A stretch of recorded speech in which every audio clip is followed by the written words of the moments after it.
I haven't broken any law. So every time you're asking me a question, I am going to answer. And there are questions they would ask, and I would say, but how is this question related to why I'm here? Do you have children? I said, what have my children got to do with this? And like Bonnie said, so we are being questioned by so many people. That room had, I think the room at the immigration office had around 7 people. All of them, every time I say something, they jeer with so much anger. It was as if we had done something very personal to them. So up to the point where we go to the police station. And this is something I've wanted to emphasize. So I come from a country that is also very dictatorial, full of impunity, but I never thought that one day I've found a country that is worse, a government that is worse. So my shock was that we are in the hands of public officials. They picked us from the hotel.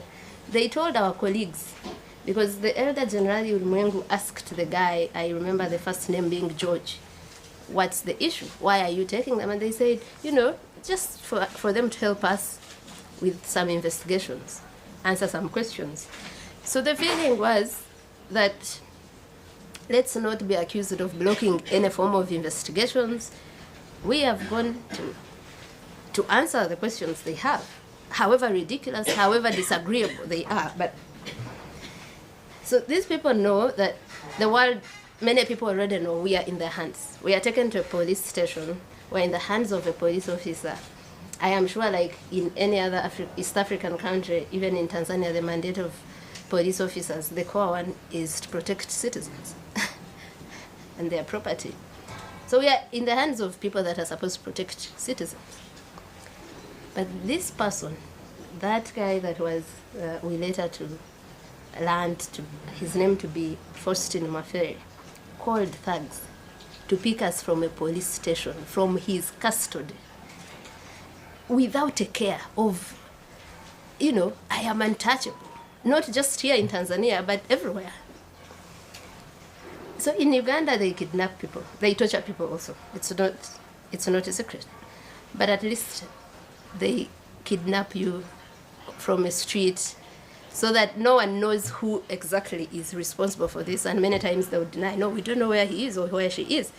Here, the public officials were not afraid at all of being the ones to call thugs, to send us to thugs to do what they did to us. And for me, that's a level of impunity that I cannot fathom, that we are at that stage where people, of course, when I was still shocked, I saw members of parliament also saying Martha Karua should have been raped or sent back home on oxygen, and they were openly in parliament. If that doesn't scare East Africans, that we are at that barbaric level, and for them sexual violence is a go-to thing, like it's the first thing they think of. So anyway, so when we're checking what they did to Boniface is exactly what they did to me. They get me out of the car. After they took Boniface, they had increased the volume of the gospel music they were playing. At first I didn't know why, but I had Boniface screaming and I knew they were trying to block that, me from hearing that. So they violently pick me out of that vehicle, and they also order me to strip naked. Now I was afraid. Many people think I don't get afraid. I mean, I know people who say it seems fear is not in Agatha's DNA, but I was afraid. I first got afraid when they blindfolded us. I think I had a moment of like almost a panic attack, because always my fear was being tortured. I always thought, I wish the day they get me, I have like poison and I swallow it so that I don't go through so much pain, so much humiliation. So I was afraid when they picked us up, and then I told myself, there's nothing you can do. There's no way out. There's no one saving you. You are blindfolded. You are like that sort of suffocation where there's no way out. So I found myself having this calm of accepting, whatever happens will happen. you have to prepare yourself for it. Now, when they say take off your clothes, I realized that I hadn't prepared myself for that. So, of course, I hesitated. I'm so afraid.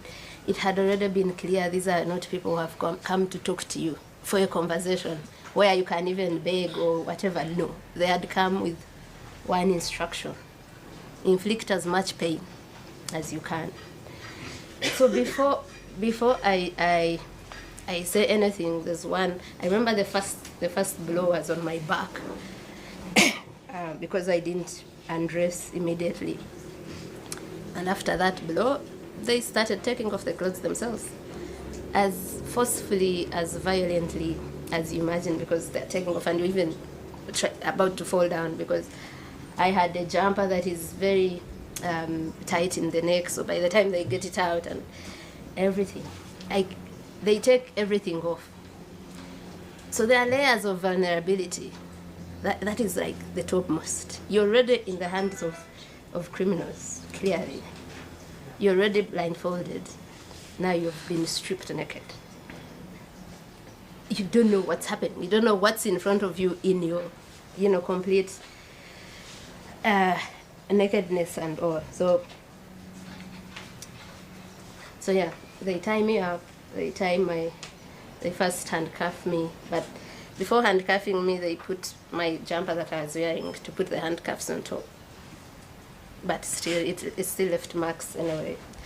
Yeah, so they tie my legs, my arms to my legs, and they also, put like something wood, like a stick in between, and then they carry me